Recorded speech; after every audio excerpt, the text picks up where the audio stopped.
Hello friends, आप सभी का स्वागत है आपके अपने YouTube channel study for learn में। तो जैसा कि फ्रेंड्स मैंने पिछली बार जो वीडियो बनाई थी चैप्टर 3 का, उसमें हमने ह्यूमन रिप्रोडक्शन के जो एनसीईआरटी सॉल्यूशन है वो क्वेश्चन नंबर 1 से लेकर के क्वेश्चन नंबर 10 तक सॉल्व कर चुके थे। तो फ्रेंड्स आज हम इस वीडियो में क्वेश्चन नंबर 11 से लेकर के क्वेश्चन नंबर लास्ट तक ले सॉल्व करने वाले हैं। तो चलिए फ्रेंड्स वीडियो को शुरू करते हैं।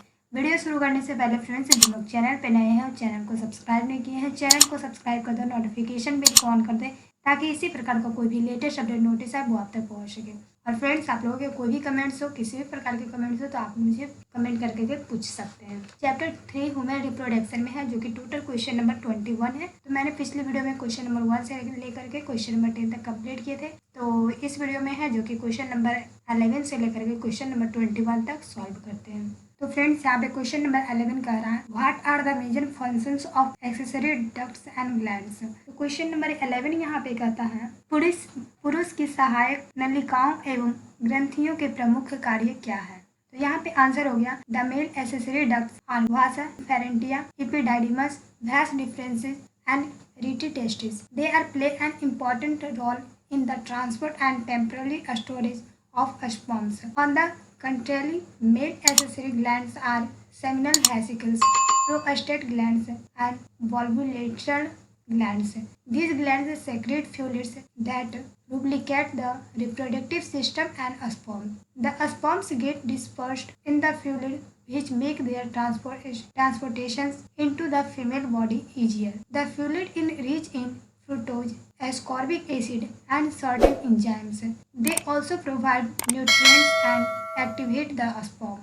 तो फ्रेंड्स यहाँ पे क्वेश्चन नंबर 11 कहता है कि पुरुष सहायक नलिकाएं वासा, एफ्रेंटिया, एपिडाइडिमस, वास डिफरेंस और रेटिटेस्टिस है।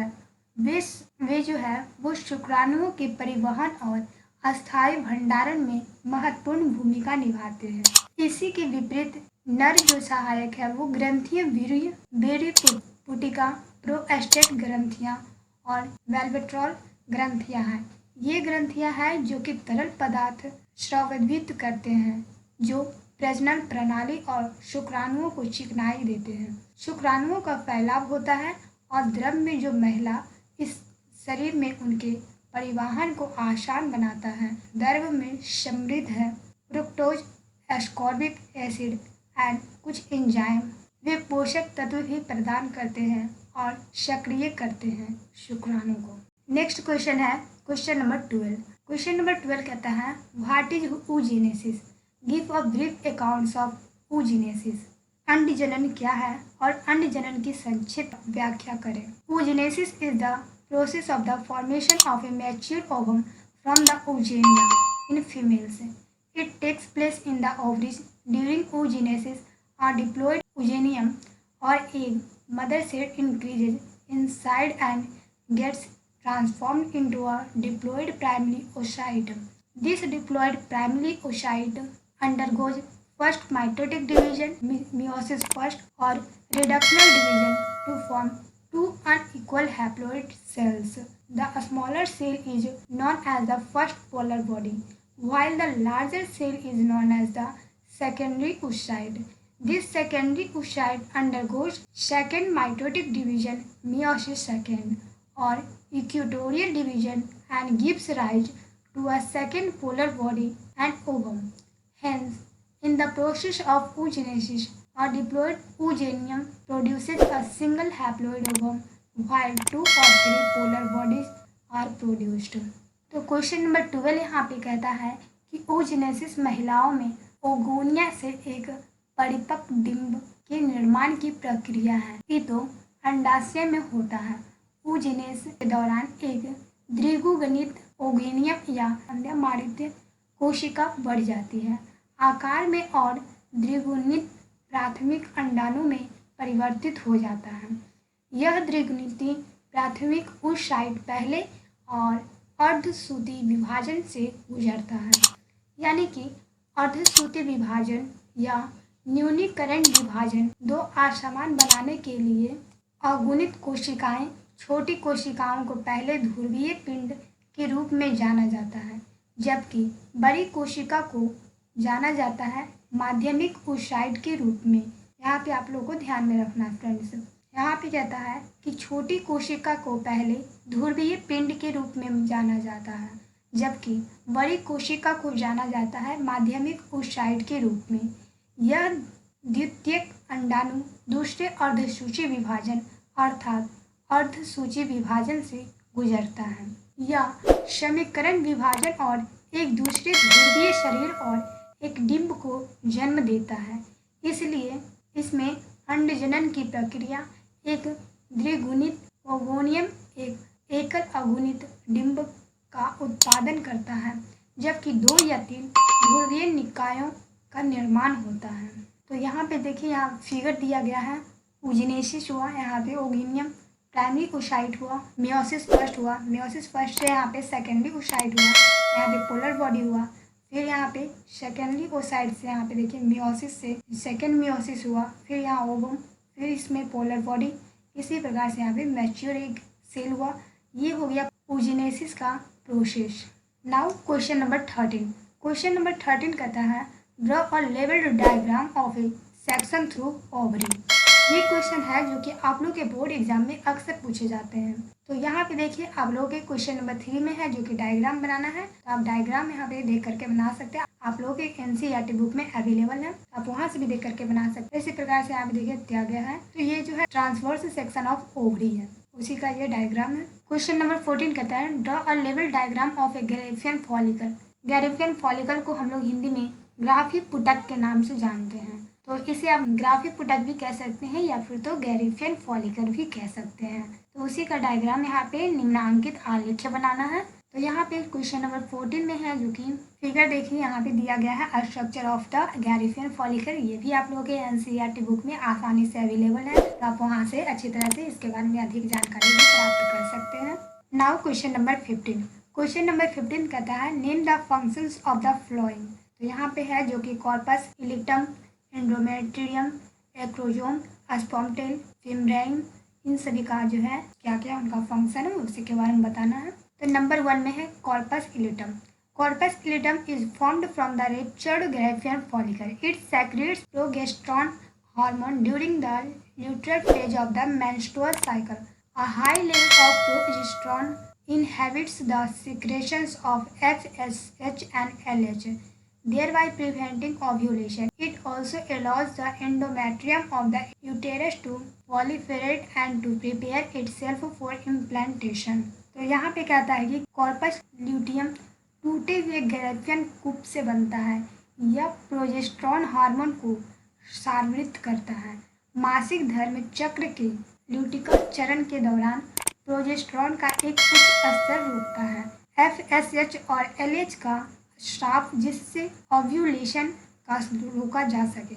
यह एंडोमेट्रियम की भी अनुमति देता है गर्भाशय के प्रसार और आरोपण के लिए खुद को तैयार करने के लिए। इसी प्रकार से एंडोमेट्रियम है it is the innermost lining of the uterus. It is rich in glands and undergoes cyclic changes during various phases of the menstrual cycle to prepare itself for the implantation of the embryo. Endometrium कहता है कि यह गर्भाशय की सबसे भीतरी परत होती है। यह ग्रंथियों में समृद्ध है और इस दौरान चक्रीय परिवर्तनों से गुजरता है, मासिक धर्म चक्र के विभिन्न चरणों में खुद को तैयार करने के लिए। सी नंबर में acrosome. It is A cap like structure present in the anterior part of the head of the sperm. It contains hyaluronidase enzyme which hydrolyzes the outer membrane of the egg, thereby helping the sperm to penetrate the egg at the time of fertilization. तो acrosome कहता है कि यह एक टोपी जैसा संरचना होती है जो शुक्राणुओं के सिर के अगले भाग में मौजूद होती है, जिसमें हाइलोनिडेज एंजाइम जो अंडे की बाहरी छिलकी के हाइड्रोलाइज करता है, जिससे उसे मदद मिलती है। निषेचन के समय शुक्राणु अंडे में प्रवेश करते हैं। डी नंबर कहता है स्पर्म टेल। तो it is the longest region of the sperm that facilitates the movement of the sperm inside the female reproductive tract. शुक्राणु पूछे, यह शुक्राणु का सबसे लंबा क्षेत्र है जो मादा के अंदर शुक्राणु की गति को सुगम बनाता है। प्रजनन संबंधी क्षेत्र। नाउ लास्ट में है फिम्ब्राई। They are finger-like projections at the ovarian end of the fallopian tube. They help in the collection of ovum. After ovulation which is facilitated by the bleeding of the सीलिया।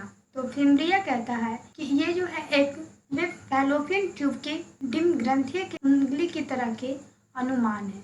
वे मदद करते हैं dim के संग्रह ovulation के बाद जो सीलिया की धड़कन से शुग्म होता है। अब यहाँ पे क्वेश्चन नंबर 16 है जो कि कहता है identify true false statement, correct each false statement to make it true. यानी कि सही और गलत ग्रंथों को पहचानिए। नंबर 1 में देखिए आपको दिया गया है androgens are produced by Sertoli cells. ये सही है या गलत? Androgens are produced by Sertoli cells, ये जो है फॉल्स है। Because androgens are produced by Leydig cells found in seminiferous tubulars of the testes. Now, B number कहता है spermatozoa get nutrition from Sertoli cells. Is it true or false? तो ये जो है सही है। Spermatozoa get nutrition from Sertoli cells. C number कहता है Leydig cells are found in ovary. True or false? तो ये गलत है। Leydig cells are found in not ovary. Leydig cells are found in the seminiferous tubulars of the testes. D number कहता है Leydig cells synthesize androgens. True or false? तो यहाँ पे ये सही होगा। Leydig cells synthesis androgens. True. E number कहता है oogenesis takes place in corpus luteum. True or false? तो ये false होगा because oogenesis takes place in the ovary, not in corpus luteum. F number menstrual cycle cases during pregnancy. True or false? F number भी true होगा। menstrual cycle cases during pregnancy. G number presence or absence of hymen is not a reliable indicator of virginity or sexual experience. True or false? ये भी true होगा। presence or absence of hymen is not a reliable indicator of virginity or sexual experience. True. Now question number 17. What is menstrual cycle? Which hormones regulate menstrual cycle? Question number 17 कहता है आठवें चक्र क्या है? आठवें चक्र menstrual cycle जिसे हम लोग कहते हैं कौन से हार्मोन निम्न करते हैं? The menstrual cycle is a series of cyclic physiological changes that takes place inside the female reproductive tract in primate. The whole cycle takes around 28 days to complete. The end of the cycle is accompanied by the breakdown of uterine endothelium, which gets released in the form of blood and mucus through the vagina. This is known as menses. The follicle-stimulating hormones FSH, luteinizing hormone LH, estrogen and progesterone as the various hormones that regulate the menstrual cycle. The level of FSH and LH secreted from the anterior pituitary gland increases during the follicular phase. FSH secreted under the influence of RH, realizing hormone, from the hypothalamus stimulates the conversion of a primary follicle into Graafian follicle. The level of LH increasing gradually leading to the growth of follicle and secretion of estrogen. Estrogen inhibits the secretion of FSH and stimulates the secretion of luteinizing hormone. It also causes the thickening of the uterine endometrium. The increased level of LH causes the rupturing of the Graafian follicle and releases the ovum into the fallopian tube. The ruptured Graafian follicle changes to corpus luteum and starts secreting progesterone hormone during the luteal phase. Progesterone hormone helps in the maintenance and preparations of endometrium for the implantation of the embryo. High levels of progesterone hormone in the blood decreases the secretion of LH and FSH, therefore inhibiting further ovulation. कहता है कि मासिक धर्म चक्र चक्रीय शारीरिक परिवर्तनों की एक श्रृंखला है जो महिला के अंदर होती है। प्राइमेट्स में प्रजनन पथ पूरे चक्र को पूरा होने में लगभग 28 दिन लगते हैं। अंत का चक्र के साथ गर्भाशय के एंडोथेलियम का टूटना भी होता है जो अंदर निकल जाता है। योनि के माध्यम से रक्त और श्लेष्मा के रूप इसे मासिक धर्म के रूप में जाना जाता है। कुछ उत्तेजक hormone FSH, luteinizing hormone LH, estrogen और प्रोजेस्टेरोन विभिन्न हार्मोन हैं जो मासिक धर्म चक्र को नियंत्रित करते हैं। सार्वत्र FSH और LH का असर कुपिक चरण के दौरान पूर्व काल पिट्यूटरी ग्रंथि से बढ़ता है। FSH के तहत सार्वत्र हाइपोथैलेमस ये आरएच विमोचन हार्मोन का प्रभाव के रूपांतरण को उत्तेजित करता है। गैरिफिन फॉलिकल में प्राइमरी फॉलिकल एलएच का स्तर धीरे धीरे बढ़ता है, जिससे कुंभ की वृद्धि और एस्ट्रोजन का स्राव एस्ट्रोजन एफएसएच के स्राव को रोकता है और ल्यूटिनाइजिंग हार्मोन के स्राव को उत्तेजित करता है। यह गर्भाशय को मोटा करने का कारण भी बनता है। एंडोमेट्रियम एलएच का बढ़ा हुआ स्तर गैरिफिन कुंभ के टूटने के कारण बनता है और डिम्ब के फैलोपियन ट्यूब में छोड़ दे। टूटा हुआ गैरिफिन फॉलिकल कॉर्पस में बदल जाता है। ल्यूटियम और ल्यूटियल चरण के दौरान प्रोजेस्टेरॉन हार्मोन को स्रावित करना शुरू कर देता है। प्रोजेस्टेरॉन हार्मोन है जो कि भ्रूण के आरोपण के लिए एंडोमेट्रियम को रखाव और तैयारी में मदद करता है। रक्त में जो प्रोजेस्टेरॉन हार्मोन का उच्च स्तर एलएच के स्राव को कम करता है और ये जो है एफएसएच इसीलिए आगे ओव्यूलेशन को रोकता है। Now question number 18। Question number 18 कहता है what is parturitions, which hormones are involve in the induction of parturitions. Question number 18 कह रहा है कि प्रसव, जिसे हम लोग हिंदी में हम लोग प्रसव कहते हैं और इंग्लिश में पार्टुलेशन कहते हैं, क्या है और प्रसव को प्रेरित करने में कौन से हार्मोन शामिल होते हैं। तो parturition is the process of giving birth to a baby as the development of the foetus gets completed in the mother womb. The hormones involved in this process are oxytocin and relaxin. Oxytocin leads to the contraction of a smooth muscles of myometrium of the uterus, which directs full-term fetus towards the birth canal. On the other hand, the relaxin hormone causes relaxation of the pelvic ligaments and prepares the uterus for childbirth. Question number 18 कहता है answer, जैसे जैसे भ्रूण का विकास होता जाता है वैसे वैसे बच्चे का जन्म देने की प्रक्रिया को विभाजन कहते हैं। माँ के गर्भ में भ्रूण इस प्रक्रिया में शामिल हार्मोन और ऑक्सीटोन और आराम करो ऑक्सीटोसिन गर्भाशय के मायोमेट्रियम की चिकनी मांसपेशियों के संकुचन की ओर जाता है, जो पूर्ण अवधि के भ्रूण को जन्म नहर की ओर निर्देशित करता है। दूसरी ओर रिलैक्सिन हार्मोन जो कि पेल्विक अश्वायुबंधन में छूट का कारण बनता है और बच्चे के जन्म के लिए गर्भाशय को तैयार करता है। Now question number 19। Question number 19 कहता है in our society the women are often blamed for giving birth to daughters. Can you explain why this is not correct. Question number 19 का कहता है कि हमारे समाज में लड़कियों जन्म देने की दोष महिलाओं को दिया जाता है, बताएं कि यह क्यों सही नहीं है। All human beings have 23 pairs of chromosomes. Human males have 22 pairs of autosomes and contain one or two types of sex chromosomes. They are either X or Y. On the contrary, human females have 22 pairs of autosomes and contain only the X sex chromosome.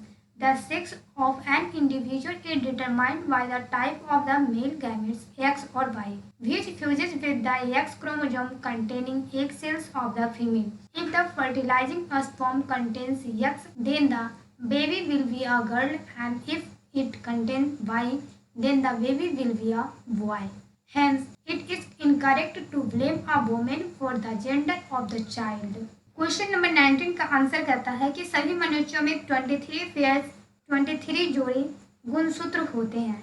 मानव नर में 22 जोड़े autosome होते हैं और इसमें एक या दो प्रकार के लिंग गुणसूत्र होते हैं, वे या तो X या Y है। इसके विपरीत मानव मादाओं में 22 जोड़े ऑटोसोम होते हैं और उनमें केवल X लिंग गुणसूत्र होते हैं। एक व्यक्ति का निर्धारण नर युग्म X या Y के प्रकार से होता है, जो X गुणसूत्र जिसमें मादा का अंडाणु होता है, यदि निषेचित करने वाला शुक्राणु में X होता है तो बच्चा लड़की होगा और अगर उसमें Y है तो बच्चा लड़का होगा। इसलिए बच्चे की लिंग के लिए किसी महिला को दोष देना गलत है।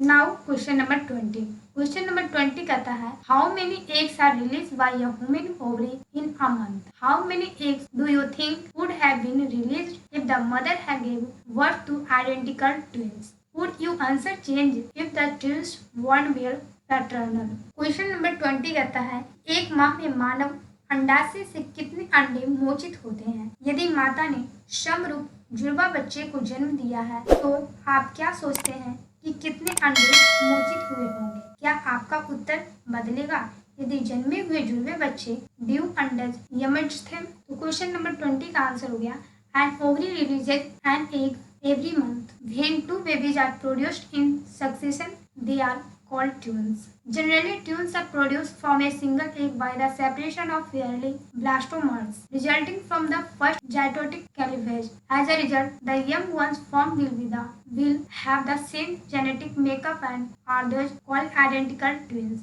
If the twins born are fraternal, then they would have developed from two separate eggs. This happens when two eggs are one from each ovary and released at the same time and get fertilized by two separate sperms. Hence, the young ones developed with separate genes are therefore called non-identical or fraternal twins. Question number 20 का answer हो गया एक अंडज हर महीने एक अंडा छोड़ता है। जब दो बच्चे लगातार पैदा होते हैं तो वे होते हैं जुड़वा कहा जाता है। आमतौर पर एक ही अंडे से जुड़वा बच्चे जल्दी से अलग हो जाते हैं। ब्लास्टोमेरेस पहले जाइगोटिक क्लीवेज से उत्पन्न होता है। नतीजे जत्न युवाओं में नवसीतीय बनाई एक ही आनुवांशिक बनावट है और इस प्रकार समान जुड़वा कहलाते हैं। यदि पैदा हुए जुड़वा भाई भाई हैं तो वे दो अलग अलग अंडों से विकसित हुए होंगे। यदि तब होता है जब दो अंडे प्रत्येक अंडाशय से एक ही समय में निकलते हैं और निषेचित हो जाते हैं। दो अलग अलग शुक्राणुओं द्वारा इसलिए विकसित युवाओं के अलग जीन होंगे और इसीलिए गैर सामान्य या भ्राताएं जुड़वा कहा जाता है। Now question number 21, this is the last question of this lesson. Question कहता है how many eggs do you think were released by the ovary of a female dog which give birth to 6 puppies. Question number 21 कहता है आप क्या सोचते हैं कुतिया जिसने 6 बच्चे को जन्म दिया है वे अंडाशय से कितने अंडे मोचित हुए थे? क्वेश्चन नंबर 6 का आंसर है dogs and rodents are polyviolately species. In this species, more than one ovum is released from the ovary at the time of ovulation. Hence, 6 eggs were released by the ovary of a female dog to produce 6 puppies. कहता है कि कुत्ते और कृंतक ovulatory प्रजातियां हैं। इन प्रजातियों में एक से अधिक डिंब निकलते हैं ओव्यूलेशन के समय अंडाशय से, इसलिए एक मादा के अंडाशय द्वारा 6 अंडे जारी किए गए। 6 पिल्लों का उत्पादन करने के लिए कुत्ता। तो फ्रेंड्स यहाँ पे है जो कि आप लोगों के चैप्टर 3 ह्यूमन रिप्रोडक्शन है जो कि समाप्त होता है। सारे एनसीईआरटी क्वेश्चन है जो कि हमने इस वीडियो में कंप्लीट कर दिए हैं। ह्यूमन रिप्रोडक्शन के जो भी एनसीईआरटी क्वेश्चन थे उन सभी क्वेश्चनों को सॉल्व कर दिए हैं। तो फ्रेंड्स यदि आप लोगों के किसी भी प्रकार का कमेंट्स है, किसी भी प्रकार का क्वेश्चन है तो आप हमें कमेंट कीजिए, हम आप लोगों के कमेंट के रिप्लाई देने की पूरी कोशिश करेंगे। तो फ्रेंड्स ये जो चैप्टर थे पार्ट 1 का लिंक है जो कि हमने डिस्क्रिप्शन बॉक्स में भी दे दिया। आइकन बटन पे भी आप लोगों के वीडियो का लिंक मिल जाएगा, तो वहाँ से भी जा करके आप देख सकते हैं वीडियो का आगे जो भी बाकी इसके सारे चैप्टर हैं। मैंने सारे चैप्टर्स का वीडियो है जो कि अवेलेबल आप लोगों को कर दिए हैं, तो आप जो भी वीडियो आप लोगों को देखना सारे वीडियो आप चैप्टर वाइज देख सकते हैं। तो फ्रेंड्स वीडियो अच्छा लगा वीडियो को लाइक कीजिए, अपने सभी दोस्तों के साथ शेयर कीजिए और जिन लोग चैनल पे नए हैं और चैनल को सब्सक्राइब नहीं किए हैं चैनल को सब्सक्राइब कर दें, नोटिफिकेशन बेल को ऑन कर दे ताकि इसी प्रकार का आगे मैं कोई भी वीडियो आप लोगों के एनसीईआरटी बुक से रिलेटेड अपलोड करूँ तो वो आप तक पहुँच सके। तो मिलते हैं फ्रेंड्स अगले वीडियो में। धन्यवाद दोस्तों।